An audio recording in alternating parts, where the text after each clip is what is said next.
In the news tonight, His Majesty the King meets with figures and representatives from Karak at Al-Mashhad Square, the site of the Battle of Mu'tah.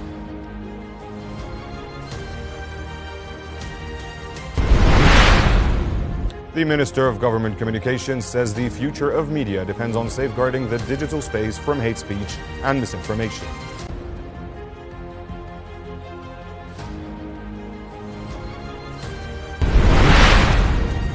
And Israeli strikes kill at least 21 Palestinians across the Gaza Strip.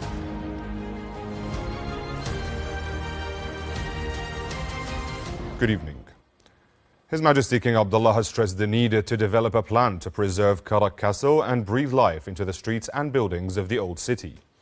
During his visit to the southern governorate of Karak, the King, accompanied by His Royal Highness Crown Prince Al-Hussein, met with local figures and representatives at Al-Mashhad Square, the site of the historic Battle of Mu'tah. King Abdullah also noted that the legacy of the governorate's history lives on through Mu'tah University, where graduates from the military and security forces embody Jordan's core values. The King highlighted Karak's potential for growth in ecotourism and adventure tourism, emphasizing the importance of developing sites such as Wadi bin Hamad and Wadi al-Mujib. His Majesty also noted Karak's rich natural resources and ongoing projects in various sectors, including industry, agriculture, and water management, and emphasized the government's commitment to improving services for the people. As part of his visit, King Abdullah awarded the Silver Jubilee Medal to individuals and institutions from Karak in recognition of their contributions to the country.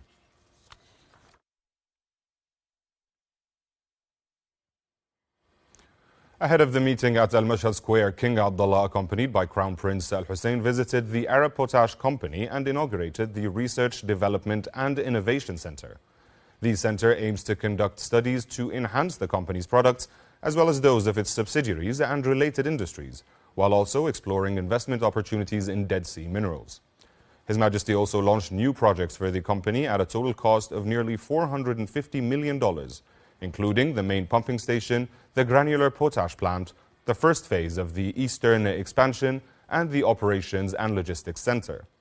Additionally, the King attended the launch of the company's growth strategy for the fertilizer and chemical sector 2024 to 2034, which is part of Jordan's economic modernization vision.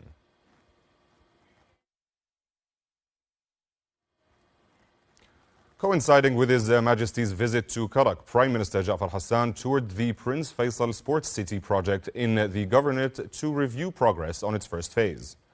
Youth Minister Yazan al-Judefat updated the Prime Minister, reporting that the first phase of the project is 35% complete and is expected to be finished by the end of June.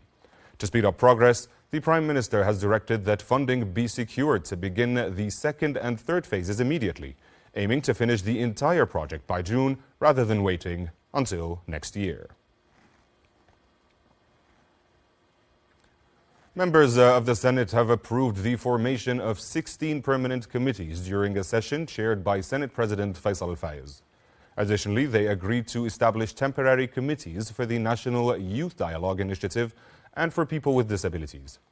In separate meetings, the members selected the chairpersons and rapporteurs for each committee.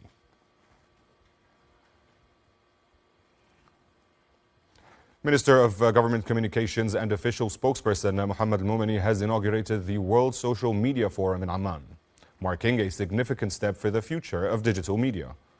The forum, themed Future of Media in a Digital World First, brings together prominent media leaders, news agencies, digital platforms, and leading Arab journalists and experts.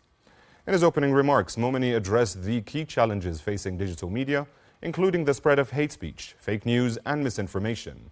He emphasized the critical role of digital media in shaping the future and highlighted Jordan's position as a leader in digital media innovation, with several local institutions at the forefront of this field.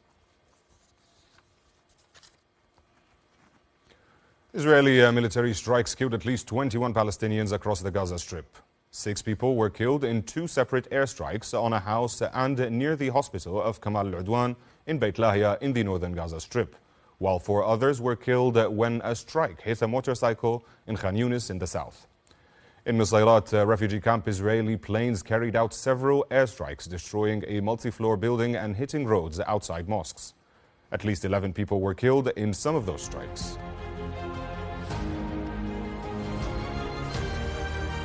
That was the news. Thank you for watching. Good night.